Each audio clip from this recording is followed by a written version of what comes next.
அன்புக்குரிய இந்த நாளில் உங்களை சந்திப்பதில் உள்ளபடியே கர்த்தரை துதிக்கிறேன், கர்த்தரை ஸ்தோத்திரிக்கிறேன். இந்த நாள் தியானத்துக்கென்று சங்கீதங்களின் புத்தகம் 122 சங்கீதம். சங்கீதங்களின் புத்தகம் 122 சங்கீதம் 7 வசனத்தை நான் வாசிக்கிறேன். உன் அலங்கத்திற்குள்ளே சமாதானமும் உன் அரமனைக்குள்ளே சுகமும் இருப்பதாக. உன் அலங்கத்திற்குள்ளே சமாதானமும் உன் அரமனைக்குள்ளே சுகமும் இருப்பதாக. சங்கீதக்காரன் தாவீது ஆலயத்திற்கு போகும்போது இந்த பாடலை பாடுகிறான். எப்படி பாடுகிறான்? கர்த்தருடைய ஆலயத்திற்கு போவோம் வாருங்கள் என்று சொன்னபோது மகிழ்ச்சியாக இருந்தது என்று சொல்லி பாடுகிறான். அவன் பாடிக்கொண்டே போகும்போது ஒரு வார்த்தை சொல்லுகிறான், உன் அலங்கத்திற்குள்ளே சமாதானமும் உன் அரமனைக்குள்ளே சுகமும் இருப்பதாக. ஏசாயா தீர்க்கதரிசனத்தின் புத்தகம் 1ஆம் அதிகாரத்தில் நீங்கள் வாசிப்பீர்கள் என்றால், ஏசாயா தீர்க்கதரிசனத்தின் புத்தகம் 1ஆம் அதிகாரம் 6ஆம் வசனத்தை நான் வாசிக்கிறேன். உள்ளங்கால் தொடங்கி உச்சந்தலை மட்டும் அதில் சுகமே இல்லை. அதில் காயமும் வீக்கமும் நொதிக்கிற ரணமும் உள்ளது. அது சீல் பிதுக்கப்படாமலும் கட்டப்படாமலும் எண்ணெயினால் ஆற்றப்படாமலும் இருக்கிறது. உச்சந்தலை முதற்கொண்டு உள்ளங்கால் வரைக்கும் எல்லா இடத்துலையும் சுகமே இல்லை, சுகமே இல்லை. ஒருவேளை என்னை கேட்கிற தெய்வ பிள்ளைகளே, ஒன்று நம்முடைய வாழ்க்கையில் இழந்த நிலையோடு கூட சோர்ந்து போய் சுகமே இல்லை, என் பிள்ளைகள் நிமித்தம் எனக்கு சுகமில்லை, என் கணவன் நிமித்தம் எனக்கு சுகமில்லை, என் உறவுகள் நிமித்தம் எனக்கு சுகமில்லை, என் வேலையில் இருக்கக்கூடிய நெருக்கத்து நிமித்தம் எனக்கு சுகமில்லை நீங்கள் நினைக்கலாம். நான் வேதம் சொல்லுகிறது, ஆண்டவர் வாக்கு பண்ணுகிறார், உன் அலங்கத்திற்குள்ளே சமாதானமும் உன் அரமனைக்குள்ளே சுகமும் இருப்பதாக என்று சொல்லி அன்றைக்கு சங்கீதக்காரன் சொல்லுகிறது போல நான் உங்களை பார்த்து சொல்லுகிறேன், நீங்கள் சுகமாக இருப்பீர்களாக என்று நான் சொல்லுகிறேன். இங்கே ஆண்டவர் ஏசாயா தீர்க்கதரிசனம் மூலமாக சொல்லுகிறதுக்கு காரணம் என்ன? அவருடைய ஜெபங்களையும் தேவன் கேட்காத நிலையாக தான் இருந்தது. வாசிக்கிறேனே 5ஆம் வசனத்தை நான் வாசிக்கிறேன். இன்னும் நீங்கள் ஏன் அடிக்கப்பட வேண்டும்? அதிகமாய் விலகி போகிறீர்கள். தலையெல்லாம் வியாதியும் இருதயமெல்லாம் பழையச்சமும் இருக்கிறதே. தலையெல்லாம் வியாதி, இருதையெல்லாம் காயம் நிறைந்த சூழ்நிலை, இருதையெல்லாம் அருவருப்பாக இருக்கிறது. நீங்கள் ஏன் இன்னும் நீங்கள் அடிக்கப்பட வேண்டும்? சுகமே இல்லையே என்று சொல்லி அங்கே ஏசாயா தீர்க்கதரிசனம் மூலமாக உசியா ராஜாவின் நாட்களில் அங்கே கர்த்தர் உரைக்கக்கூடிய வார்த்தைகளை பார்க்க முடிகிறது. இவர்களுடைய ஜெபத்தின் நிலையை நீங்கள் 15ஆம் வசனத்தில் நீங்கள் வாசிப்பீர்கள் என்றால், நீங்கள் உங்கள் கைகளை விரித்தாலும் என் கண்களை உங்களை விட்டு மறைக்கிறேன், நீங்கள் மிகுதியாய் ஜெபம் பண்ணினாலும் கேளேன், உங்கள் கைகள் இரத்தத்தினால் நிறைந்திருக்கிறது. நீங்கள் நல்லா ஜெபம் பண்ணுறீங்க, நிறைய ஜெபம் பண்ணுறீங்க, ஆனால் நான் கேட்க மாட்டேன். நீங்கள் ஏன் இன்னும் அடிக்கப்படணும்? இன்னும் ஏன் நெருக்கப்படணும்? உச்சந்தலம் முதற்கொண்டு உள்ளங்கால் வரைக்கும் உங்களுக்கு சுகமே இல்லை. பலவீனத்தின் ஊடாக நீங்கள் ஒரு வேளை கடந்து போகலாம். நேரத்தில் சிலருக்கு சுகவீனம் வந்தது.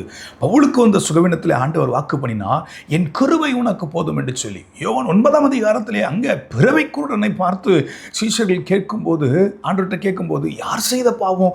இவன் செய்த பாவமா இல்லை இவனுடைய பிதாக்கள் பெற்றோர் செய்த பாவம் என்று சொல்லும்போது அவர் இயேசு கிறிஸ்து சீஷர்களை பார்த்து சொல்லுகிறார், தேவன் நாமம் மகிமைப்படும்படியாக இந்த பலவீனத்தினூடாக இவன் வருகிறான் என்று சொல்லி. தேவ பிள்ளைகளே, ஒருவேளை இந்த செய்தியை கேட்கக்கூடிய இந்த நேரத்தில் சுகமே இல்லை நீங்கள் நினைக்கலாம். யார் செய்த பாவமோ? நான் நம்புகிறேன், சிலுவையை நோக்கி பார்க்கும்போது தேவநாமம் மகிமைக்காக மாற்றி விடுகிறதற்கு ஆண்டவர் போதுமானவராக இருக்கிறார். ஏசாயா தீர்க்கதரிசனத்தின் புத்தகத்தில் 53ஆம் அதிகாரத்தில் ஒரு வசனத்தை நான் வாசிக்கிறேன். 5ஆம் வசனத்தின் கடைசி பகுதியை வாசிக்கிறேன். அவருடைய தள்ளும்புகளால் குணமாகிறோம், அவருடைய தள்ளும்புகளால் குணமாகிறோம். எப்படியாம்?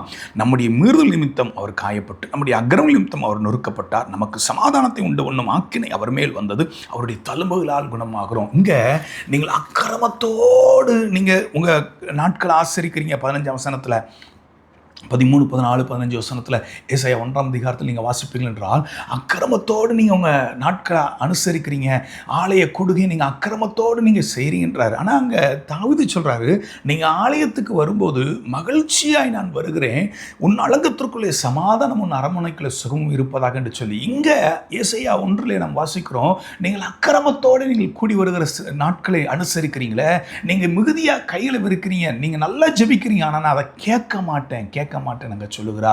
காரணம் என்ன? காரணம் என்ன? காரணம் என்ன? தேவ பிள்ளைகளே, ஒருவேளை எதையோ இழந்த நிலை, எதையோ சோர்ந்து போன நிலை, எதையோ தவிக்க விட்ட நிலையோடு நீங்கள் இருக்கலாம். அன்றைக்கு ஏசாயா 58 கூட நம்ம வாசிக்கும்போது இதே போல் அங்கேயும் சொல்லுகிறார், உங்கள் ஜெபத்தை நான் கேட்க மாட்டேன்.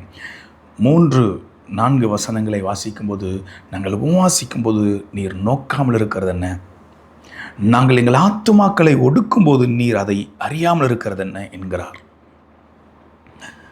தேவ ஜனங்கள் தேவனை பார்த்து கேட்குறாங்க, நாங்கள் உபவாசிக்கும் போது நீங்கள் ஆண்டவரை நோக்க மாட்டீங்க, எங்கள் ஆத்மா ஒடுக்கும்போது நீங்கள் ஏன் அதை அறியாமல் இருக்கிறது என்கிறார்கள். நீங்கள் ஏன் அதை அறிய மாட்டேங்கிங்க அப்படின்னு கேட்குறேன். நான் ஆண்டவர் சொல்கிறாரு, நீங்கள் இப்படிலாம் சொல்கிறீங்க, உங்கள் மன விரும்பினபடி நீங்கள் இருக்கிறீங்களே, இதோ நீங்கள் உபவாசிக்கும் நாளிலே உங்கள் இச்சைகளின்படி நடந்து உங்கள் வேலைகளெல்லாம் கட்டாயமாய் செய்கிறீர்கள். இதோ வழக்குக்கும் வாதுக்கும் துஷ்ட தனங்களுடைய கையினால் குத்துகிறதற்கும் உபவாசிக்கிறீர்கள். நீங்கள் உங்கள் கூக்குரலை உயரத்திலே கேட்க பண்ணும்படியாய் அந்நாளில் உபவாசிக்கிறது போல் உபவாசியாதிருங்கள். வழக்குக்கு வாதுக்கு ஏசாயால் இன்னொரு இடத்துல வாசிக்கிற நிபச்சொல்லை, மற்றவர்களை குற்றப்படுத்தக்கூடிய சொல்ல ஒன்றிருந்து அகற்று அப்படின்றார். ஒரு வேளை சுகமே இல்லை, மற்றவர்களை குற்றப்படுத்தி பார்க்கும்போது ஆண்டவர் சுகமில்லாத அனுபவத்திற்குள்ளே நடத்துகிறதை நாம் இங்கே பார்க்க முடிகிறது. தேவ பிள்ளைகளாகிய நீங்களும் நான் ஒன்று உணர்ந்து கொள்ள வேண்டும். ஏன் நம்முடைய வாழ்க்கையில் சுகமில்லை? 1-2 நாளாகமத்தின் புத்தகத்திலே அங்கே உசியாவின் ராஜாவின் நாட்களில் உசியாவை குறித்து தான் ஏசாயா 1ஆம் அதிகாரத்தில் தீர்க்க தரிசனமாக அவர் உரைக்கிறார். அதே உசியாவை குறித்து 2 நாளாகவும் 26ஆம் அதிகாரத்திலே அவனை குறித்து எழுதப்பட்டிருக்கிறது. அவன் சிறு வயதிலே அரியணையிலே ஏறின ஒரு ராஜா, சிறிய வயதிலேயே அரியணையை பார்த்த ஒரு ராஜா. கிட்டத்தட்ட 53 ஆண்டுகள், 52 வருஷம், 3ஆம் வசனத்தில் 52 வருஷம் அரியணையில் இருந்தக்கூடிய ஒரு ராஜா. அவன் 4-5 வசனங்களில் கர்த்தருடைய பார்வைக்கு செம்மையாக இருந்தான்.